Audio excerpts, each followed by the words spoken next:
So let's now look at what happens when there is a trade union or a national minimum wage introduced in a competitive market. Let's have a look what happens to the wage rate and the level of employment.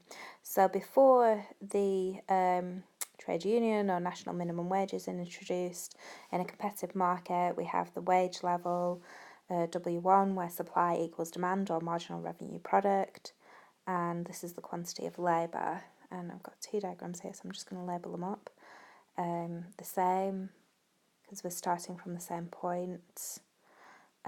So the reason I have two diagrams is because you could have two different outcomes.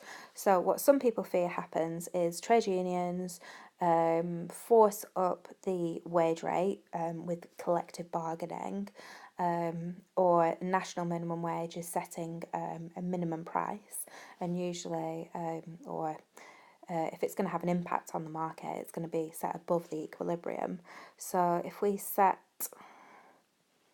a national minimum wage, or say that the trade union has negotiated this minimum price for labour, we see that the wage rate increases. But unfortunately, what happens in that case is that this is the quantity demanded of labour, and this is going to be the quantity supplied of labour, DL and SL. And so we get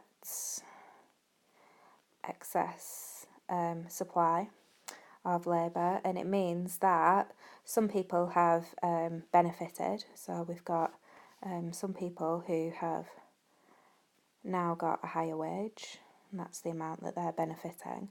But actually, what's happened is unemployment's increased. So we've gone from employing QL to employing QDL amount of people. So unemployment has gone up there.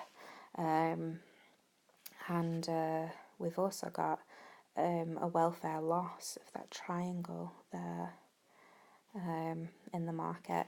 However, that doesn't always need to happen. We might find that the national minimum wage is set below the equilibrium level, and in that case it wouldn't have an impact on the market. But we might find, even if it's set above, so W2, above here, we might find that actually the effect that this has on the market is that maybe it encourages, well, in the case of trade unions, we might see that productivity actually increases. So we get, whenever productivity increases, we see marginal product increasing, and because marginal revenue product is just marginal, that wasn't a very good marginal product times marginal revenue.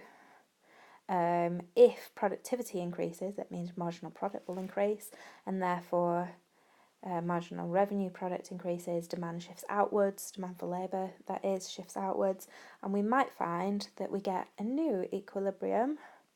That means that we have higher wages and we have a higher level of unemployment. I'm going to call that QL1 and QL2. So we've got more employment and higher wages.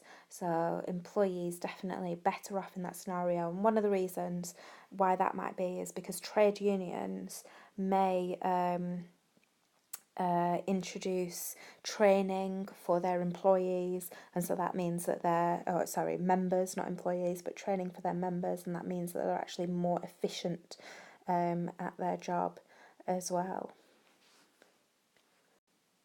The national minimum wage as well increasing might increase productivity. People might work harder, certainly in business studies when we're looking at theories of motivation. Some theories of motivation, although not all, see money as a motivator, and even ones that don't think it's a very good motivator still see it as a very important aspect of work. So we might find that a higher wage level actually increases productivity as well, just like it may do with the trade union. But I suppose it depends upon, if you get what separates getting diagram 1 to getting diagram 2. You have to think about, will a higher minimum wage actually motivate people to enter the market, and will the trade unions provide training that increase productivity.